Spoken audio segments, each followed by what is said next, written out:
அன்பு நேயர்களே வணக்கம். வருகின்ற வெள்ளிக்கிழமை வைகுண்ட ஏகாதசி திருநாள். அதுவும் இன்றைக்கி பாசுரம் என்ன தெரியுமா? மாலே மணிவண்ணா இனி இறைவனிடத்தில் பலவிதமான உபகரணங்களை கேட்கக்கூடிய நாள். எல்லாவற்றையும் இறைவன் தருகின்றார். அந்த மார்கழி நீராட்ட நாளிலே இந்த வைகுண்ட ஏகாதசி மிக அற்புதமாக வருகின்றது. மகாலட்சுமியினுடைய வெள்ளிக்கிழமை என்று வருகின்றது. அன்றைக்கு எல்லா விதமான திருமால் ஆலயங்களிலும் பரமபத வாசல் திறந்திருக்கும். சில ஆலயங்களிலே பரமபத வாசல் இல்லாவிட்டாலும் அந்த கருவறையே பரமபத வாசலாக நினைத்து கொண்டு நாம் பெருமாளை என்று சென்று அவசியம் சேவிக்க வேண்டும். பெருமாள் கோயிலுக்கு அன்றைக்கி போகாமல் இருக்கவே கூடாது. அதே மாதிரி மற்ற ஏகாதசியில் விரதம் இருக்கிறோமோ இல்லையோ அது ரெண்டாவது பட்சம். வைகுண்ட ஏகாதசி வருஷத்தில் ஒரு நாளாவது அன்றைக்கு விரதம் இருக்க வேண்டும். முடியல அப்படிங்கிறவங்க ஒரு ரிலாக்ஸேஷன் பெருமாளே தர்றார். ஏன்னா ஒரு வைஷ்ணவன் பகவானுக்கு கைங்கரியம் பண்ணுறதுக்காக தன்னுடைய உடம்பை என்ன பண்ணலாம்? பாதுகாத்து கொள்ளலாம் அப்படிங்கிற விதி இருக்குது.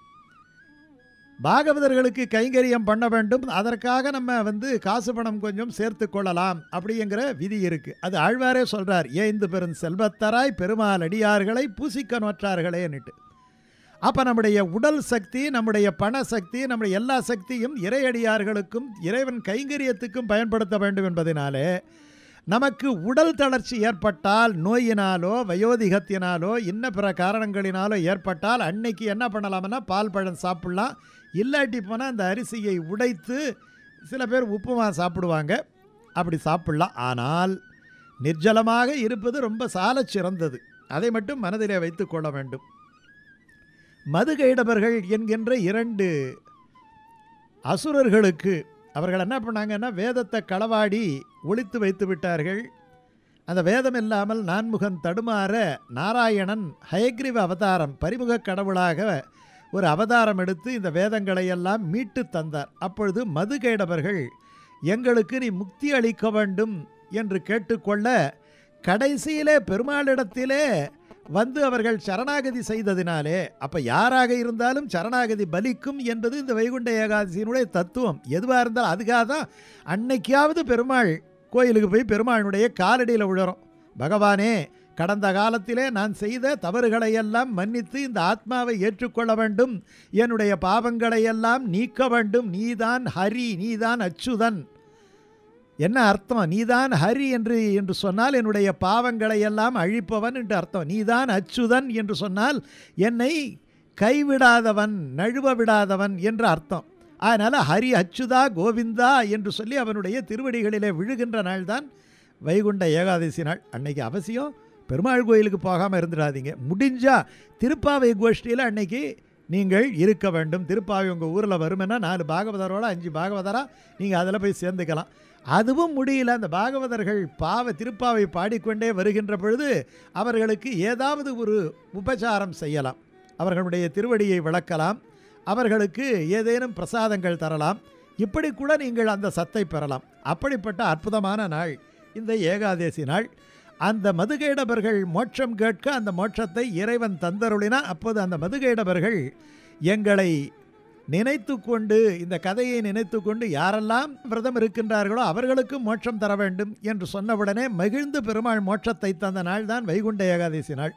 அத்தையன நாளில் இன்றைக்கு ஆரம்பித்து நம்மாழ்வானுடைய திருவாய்மொழியை, யாழின் இசை வேதத்தியல் என்று சொல்லப்படுகின்ற அந்த திருவாய்மொழியை செவி ஆற பெருமாள் கேட்க துவங்குகின்ற நாள்.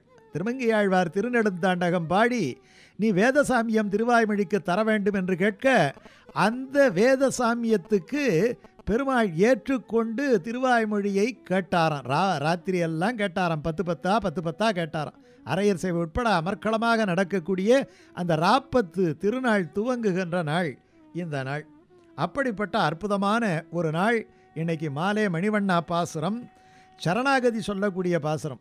பகவானிடத்திலே சர்வதர்மான் பரித்தேச்சே என்று சொன்னதினாலே எல்லா விதமான தர்மங்களையும் அவனுடைய திருவடிகளிலே போட்டுவிட்டு நாம் சரணாகதி செய்தால் நம்மை அவன் காப்பாற்றுகின்றான்.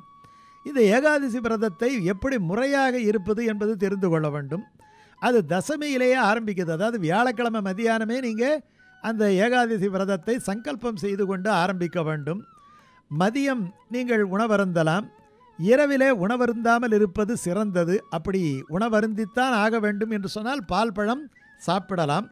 அடுத்த நாள் ஏகாதசி அன்றைக்கு அவசியம் நீங்கள் பெருமாள் கோயிலுக்கு செல்ல வேண்டும். அன்றைக்கு முழுக்க முழுக்க அந்த அஷ்டாட்சர மந்திரம், அதுதான் சித்தி அடைய செய்கின்ற மந்திரம். அந்த 8 எழுத்து மந்திரத்தை நீங்கள் தவறாமல் பாராயணம் பண்ண வேண்டும். ஆழ்வார்களின் பாசுரங்களெல்லாம் அற்புதமாக இருக்குது. 4000 பாசுரங்களில் உங்களுக்கு தெரிந்த பாசுரங்களை சொல்லலாம். திருப்பாவை மாதமாக இருப்பதாலே திருப்பாவை 30ம் தப்பாமல் சொல்லலாம்.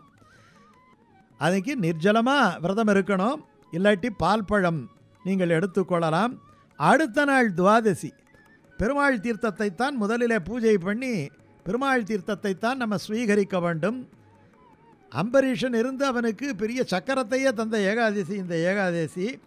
அன்னைக்கு மிக முக்கியமாக நம்முடைய பிரசாதத்தில் அகத்திக்கீரையை சேர்த்து கொள்ள வேண்டும். வயிற்றுப்புண்ணை ஆற்றுகின்ற அகத்திக்கீரை, சுண்டைக்காய், அப்புறம் நெல்லிக்காய். நெல்லிக்காய்ங்கிறது மகாலட்சுமிக்கு, அந்த ஆத்மாவை காப்பாற்றுவது, சகல ஐஸ்வர்யங்களையும் தருவது. ஏன்னா ஏகாதசியிலே ஒரு ஏகாதசி நெல்லிக்காய்க்காகவே இருக்குது. ஆமலகி ஏகாதசின்னுட்டு இருக்குது. ஆமலகி ஏகாதசி ஆகையினால நெல்லிக்காய் கட்டாயமாக சேர்க்க வேண்டும். அன்றைக்கு கோயில்களிலே பரமபத வாசல் திறந்திருக்கும், கோஷ்டியோடு போய் பரமபத வாசலில் கலந்து கொள்ள வேண்டும். அல்லது அந்த பிரதான கருவறை துவாரம் வழியாக சென்று அன்றைக்கு பெருமாளை சேவிக்க வேண்டும். எதையெல்லாம் விலக்க வேண்டும் என்று சொன்னால், வாழை சம்பந்தப்பட்ட விஷயங்களை எல்லாம் அன்றைக்கு சமையலிலே சேர்க்கக்கூடாது. வாழைப்பூ, வாழைக்காய், வாழைத்தண்டு, வாழைப்பழம், ஏன் வாழை இலையில் கூட அன்றைக்கி நம்ம பிரசாதப்படக்கூடாது என்று பெரியவர்கள் சொல்லுகின்றார்கள். அன்றைக்கி பாக்கு மட்டை, தாமரை இலை, புரச இலை இதில் பண்ணலாம். அதே மாதிரி கத்தரிக்காய், புடலங்காய், பாகற்காய் சேர்க்கக்கூடாது. கடலைப்பருப்பு, துவரம்பருப்பு, உளுத்தம்பருப்பு போன்ற பருப்பு வகைகளை சேர்க்கக்கூடாது. கடுகு, மிளகாய், கடலை, அப்புறம் கொத்தமல்லி, தனியா, புளி, இதை போன்ற விஷயங்கள். அப்போ புளிக்கு பதிலாக என்ன சேர்க்கலாம் என்று சொன்னால் எலுமிச்சம்பழத்தை சேர்த்துக்கலாம். இப்படி அன்றைக்கு உணவிலே பெரியோர்கள் சொன்ன வழியை பின்பற்றி நாம் அன்றைக்கு விரதம் இருந்து துவாதசி பாரணை பண்ணி எம்பெருமானுடைய திருவருளை நாம் பெறலாம். அதற்காக உள்ள அற்புதமான ஏகாதசி. இந்த வருஷத்தில் ஒரு நாளாவது இருக்கணும், இல்லாட்டி இன்னும் ஒரு நாளுக்காக காத்திருக்கணும். அது வரைக்கும் நமக்கு இந்த உணர்வு இருக்க வேண்டும், சூழ்நிலைகள் அமைய வேண்டும். இப்படி பல பிரச்சனை இருக்குது. அதனால் வந்ததை விடக்கூடாது. இந்த ஏகாதசியை விரதமிருந்து எம்பெருமானுடைய அருளை பெறுங்கள்.